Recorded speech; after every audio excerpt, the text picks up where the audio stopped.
Welcome to வானவில் கதைகள். ESAB நீதிக்கதை. தன் கையே தனக்கு உதவி. ஈசாப் கிரேக்க நாட்டைச் சேர்ந்த ஒரு அடிமையாவார். இவர் கூறிய நீதிக்கதைகள் ஈசாப்பின் நீதிக்கதைகள் என பல மொழிகளில் வெளியிடப்பட்டுள்ளன.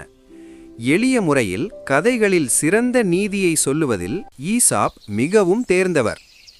பொதுவாக குழந்தைகள் கதைகள் கேட்பதில் மிகுந்த விருப்பமுடையவர்கள்.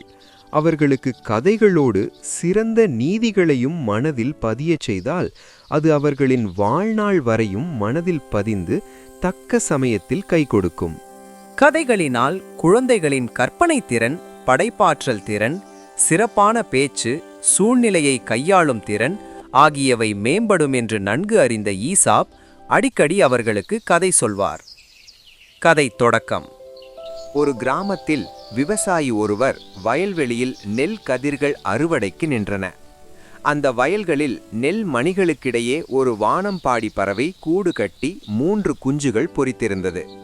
குஞ்சுகளுக்கு சிறகு முளைத்து கொண்டிருந்தது. ஒரு நாள் அந்த வானம்பாடி தனது குஞ்சுகளுக்கு இரை தேடிக் கொண்டு வர வெளியே சென்றது. அச்சமயம் அந்த நிலத்தின் விவசாயி அவனது நண்பனுடன் வயல்வெளியில் நடந்து வந்து கொண்டிருந்தான். தானிய கதிர்கள் அனைத்தும் முற்றிவிட்டன. இனி அறுவடைக்கு ஏற்பாடு செய்ய வேண்டும். ஊரில் இருக்கும் மைத்துனனை உடனே ஆட்களுடன் வர சொல்ல வேண்டும் என்று விவசாயி தனது அருகில் இருந்த நண்பனிடம் கூறிக்கொண்டான். அந்த விவசாயி பேசியதை கேட்ட பறவை குஞ்சுகள் மிரண்டு போயின. பின்னர் அவைகள் அனைத்தும் தாய்ப்பறவை வந்த பின் தாங்கள் கேட்ட விவரத்தை கவலையுடன் கூறின. அதற்கு அந்த வானம்பாடி பறவை, நீங்கள் இதற்கெல்லாம் கவலை கொள்ள வேண்டாம் என்றது. பின் தாய் பறவை, குழந்தைகளே, அந்த விவசாயி இன்னொருவரை நம்புகிறான். அதனால் அந்த காரியம் எளிதில் நடந்துவிடாது. இன்னும் சில நாட்களுக்கு நாம் பயமின்றி இருக்கலாம் என்றது. 1 வாரம் கடந்தது. அந்த வானம்பாடி பறவை சொன்னது அனைத்தும் உண்மையானது. வயலில் எந்த வேலையும் நடக்கவில்லை. காரணம், அந்த விவசாயி எதிர்பார்த்து காத்திருந்த அவனது மைத்துனன் வருவதாய் சொல்லிவிட்டு வேறொரு வேலையாக எங்கோ சென்று விட்டான். மீண்டும் ஒரு நாள் அந்த விவசாயி தனது நண்பனுடன் வயலுக்கு வந்து பார்க்கும்போது நெல்கதிர்மணிகள் உதிர்ந்து விழத் தொடங்கிவிட்டன. அதனை கண்ட விவசாயி மிகவும் வருந்தினான். விவசாயி தன் நண்பனிடம், இப்படியே இந்த கதிர்களை அறுவடை செய்யாமல் விட்டால் நாம் பெரிய நஷ்டத்தை சந்திக்க நேரிடும். உடனே ஊரில் இருக்கும் எனது தம்பிக்கு தகவல் சொல்ல வேண்டும். வேலையாட்களுடன் அவன் வந்து விடுவான் என்று கூறினான். விவசாயி பேசியதை கேட்ட அந்த பறவை குஞ்சுகள் அச்சம் கொண்டன. மாலையில் தாய்ப்பறவை வந்தவுடனே அன்று நடந்த அனைத்தையும் அந்த குஞ்சுகள் அந்த தாய்ப்பறவையிடம் கூறின. தாய்ப்பறவை அந்த குஞ்சுகளை சமாதானப்படுத்தியது. பின்னர் தாய்ப்பறவை, இப்போதும் கூட அவன் தன்னை நம்பாமல் அவனது தம்பியை நம்புகிறான். அதனால் எந்த வேலையும் நடக்கப் போவதில்லை. நாம் இங்கே தங்குவதில் எந்த சிரமமும் இல்லை என்று கூறியது. அதுபோலவே நிலத்தில் எந்த வேலையும் நடக்கவில்லை. நாட்கள்தான் நகர்ந்தன.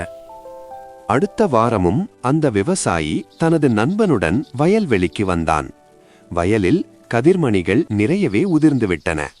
பெரும்பாலான தானியங்கள் சேதமாயிருந்தது. அதனைக் கண்ட விவசாயியும் அவன் நண்பனும் மிகவும் வருந்தினார்கள். விவசாயி தனது நண்பனிடம், இனியும் நான் பிறரை நம்புவதில் பயனில்லை.